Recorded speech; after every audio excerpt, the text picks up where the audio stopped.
I'm not gonna lie to you guys, I went into this movie with low expectations, and because my expectations were so low, it kind of superseded them. It was better than I thought it was gonna be, given all the reviews, all the bad shit I heard about it, given how low the box office was. And when you have a movie that has Star Wars in the title, well, it's kind of like what I said in my last review. Normally, that would be a bar that you have to reach, but in terms of Star Wars, the content we've gotten lately has just been so low. Now, I'm not gonna say Andor, because Andor is fucking peak as shit. Other than The Mandalorian, the best Star Wars show, and it's sad that most people, even Star Wars fans, haven't even seen the show. But I feel like, you know, if you're a real big fan of Star Wars, you're gonna get there, you're gonna get to it. I haven't even watched The Acolyte because of how bad the reviews are, and here's the thing, I'm human. I'm like most people. When I hear something is bad, it's not like I'm never gonna watch it, but it definitely delays how soon I watch the show. That being said, I will watch The Acolyte, but am I rushing to watch it? No, I'm gonna watch what's good first, especially because it just shows you have to invest a lot of time in it. So let's talk about The Mandalorian and Grogu. Now, like I said, my expectations were low, and it was pretty good. If you watch The Mandalorian show and how good that show is, let me just start by saying this. The Mandalorian show is fucking pew, okay? I love that show. I binged the shit out of that show, and then I got to watch the last season when it aired, right? And then it was over. I was like, damn, shit, that's it. The end of an era. Even though the show ended not as good as how it started, but that's fine. I was happy with the ending. It was satisfying, okay? And then I watched the Boba Fett show, and I liked that as well. People didn't like it, but I did. So the plot, Mandalorian and Grogu are together now. Their relationship is so solid after the entirety of the show. Now they're working for the Rebellion. The Rebellion basically is giving them bounties, but he's doing it more than just for the money. He's bringing these criminals to justice, and so he finds himself working for the Hutts, which are cousins of Jabba the Hutt. And these guys are fucking bad, okay? They're evil. They do not give a shit. They're as evil as Jabba. They be dropping people in their pit full of monsters. And then, spoiler alert, they get dropped in it themselves, which was pretty satisfying to see. The main issues of this movie is basically what everybody's been saying. It doesn't feel like a theatrical release. It feels like rather a long TV episode. And honestly, I got that feeling when I was watching it too. Even from when it starts, you get the Mandalorian intro, and it's shout out Ludwig Göransson. Ooh, I love that guy. Ludwig Göransson. He be cooking in the studio. He's still cooking. He always cooks. He can literally get nominated for anything that he does. That being said, he will not get nominated for this, but he will get nominated for The Odyssey. More on that later. The Mandalorian has to go track down this guy for the Hutts. Finds the guy that he's looking for, only to be blindsided, and then take that guy. I'm not even gonna mention his name because I don't really give a fuck. He brings him back to the Rebellion and say like, oh hey, this is the guy you're actually looking for. The Hutts were taking you for a ride. And then, you know, one of the plot points is like he blindsides the Hutts and he thinks he's gonna get away with it. And literally when that happened too, I was watching and I was like, does he think he's like the Hutts are not gonna come after them? Is he underestimated them? Like the Hutts got connections. And bam, the other bounty hunter that does work for the Hutt, that character is sick, man. His little doggy too, like that shit, that ending battle, that was pretty cool. And that's gonna bring me to the point of the action in this film. The action in this film really goes hard. There's two things that make this film good: action scenes and music. Now the action, it starts off really hard, and honestly it's kind of annoying when you have one of the best action scenes in the trailer, because when you're watching it you're like, oh, this is from the trailer. Now I know he's gonna blow up the all-terrain armored transports. Woo,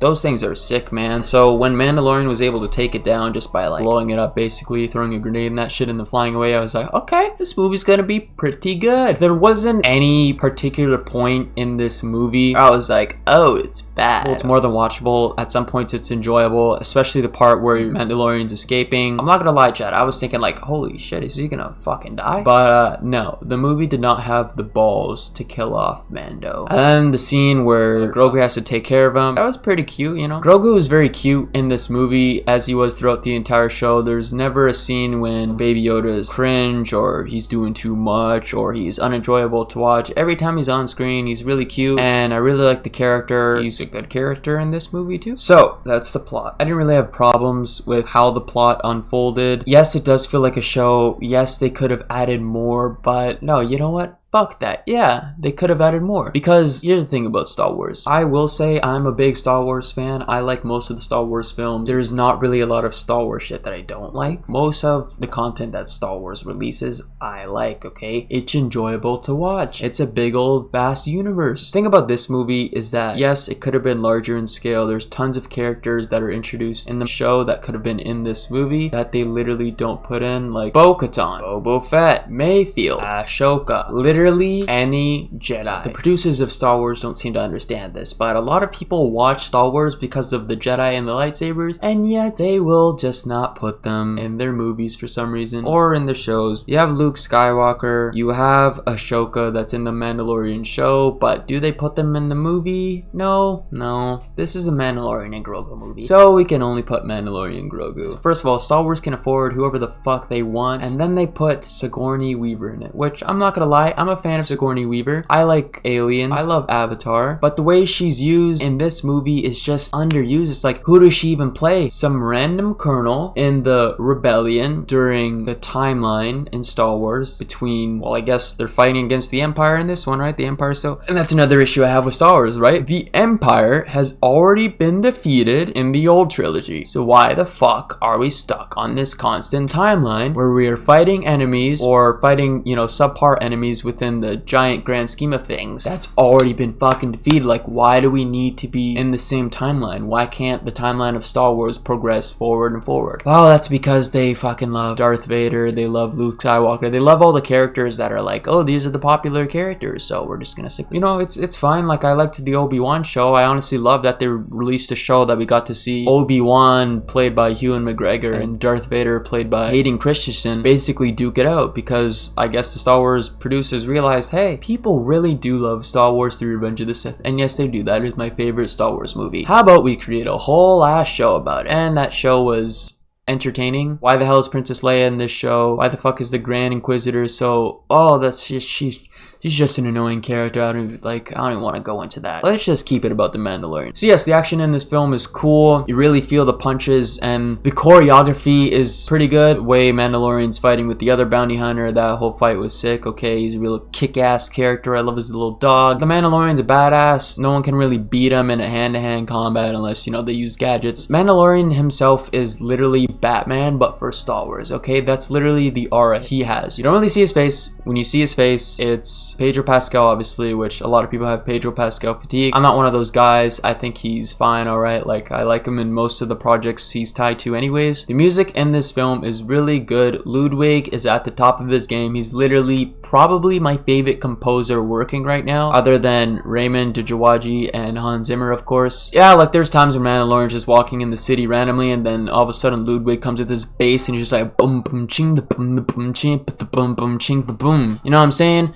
Like, every time he's composed in the show has always been good, been one of my favorite points of the show, and now one of my favorite points of the movie. So yeah, you have this movie that's underperformed crazily at the box office, especially for a Star Wars movie, when you have each movie that's tied to the main trilogy grossing over $1 billion, and you have this movie, it's kind of on point with the other Star Wars movies where it's underperforming, even though it's, I don't want to say it's solid, but it's okay. But if you haven't watched the show, or if you don't like the show, you're not gonna like this movie. And it's kind of sad, because Star Wars should be one of those franchises where, because the universe is so big, because there's a lot of people working on it, it should be good. It should be able to pump out really good quality projects. Like, why the fuck is Andor one of the best and it's not even that popular? But you have something like Mandalorian Grogu, whereas the show is really peak. Pump out a project like this, and again, I don't want to say it's garbage, but it's just where we are right now with Star Wars. I don't want to say it's dying, but in order to pump out a profitable Star Wars project, that quality needs to be there. We have another Star Wars movie coming out next year with Ryan Gosling, and I really hope they learn from their mistakes with this movie. Like, this shows you can have a really good show, you can have it tied to a really popular, one of the biggest, if not the biggest popular IP like Star Wars, and it could still be considered a flop. So The Mandalorian and Grogu had a budget of 165 million, and the film grossed 345 million worldwide. For those of you guys who don't know, in order for a film film to make a profit has to make double its budget and then some. So basically, a movie like this that should be way bigger with all the marketing it has, like you literally have